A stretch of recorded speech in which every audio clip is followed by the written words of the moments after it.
शिष्ट आशुलिपि भाग 2 अभ्यास 16।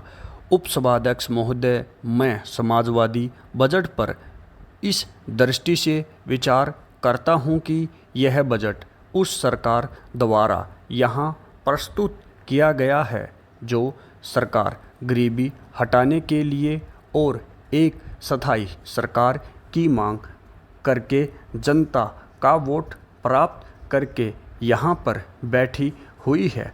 कांग्रेस दल ने जनता के समक्ष बड़े जोर से कहा कि गरीबी हम ही हटा सकते हैं, गरीबी हटाने के लिए वोट हम को ही दिया जाए, क्योंकि गरीबी हटाने के लिए स्थायी सरकार का होना बहुत ज़रूरी है, चाहे जिस प्रकार से वोट प्राप्त किए हों।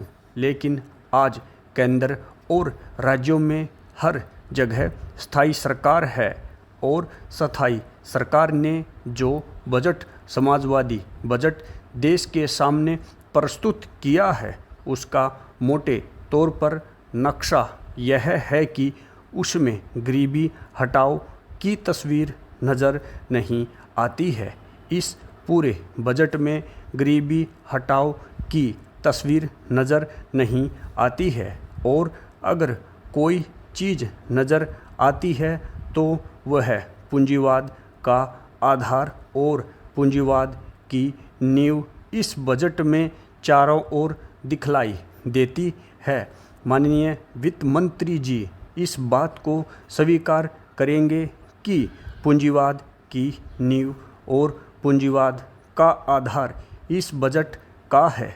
इस बजट में डायरेक्ट टैक्स और इनडायरेक्ट टैक्स का अनुपात 1 और 10 का है और इनडायरेक्ट टैक्सों का नतीजा यह हुआ है कि चीज़ों के दाम बेहताशा बढ़े हैं और उनसे साधारण व्यक्ति बहुत प्रभावित हुआ है। साधारण उपभोक्ता प्रभावित हुआ है। चीज़ों के दाम बढ़ने से पूंजीपतियों के ऊपर कोई भी असर नहीं पड़ा है। उनके खर्च पर, उनके रहन सहन पर, उनके बच्चों की पढ़ाई पर, उनके परिवार के स्वास्थ्य पर, दवा दारू पर किसी तरह का कोई प्रभाव नहीं पड़ा है।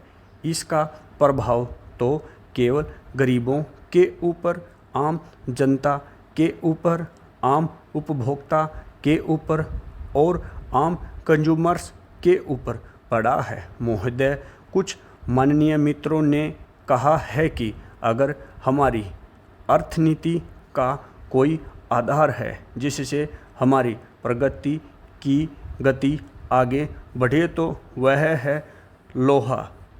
हमने चीन बाद में आज़ाद हुआ, हमारा और चीन का स्टील का उत्पादन लगभग बराबर था, लेकिन आज चीन का उत्पादन 2 करोड़ टन है जबकि हमारा 60 लाख टन है।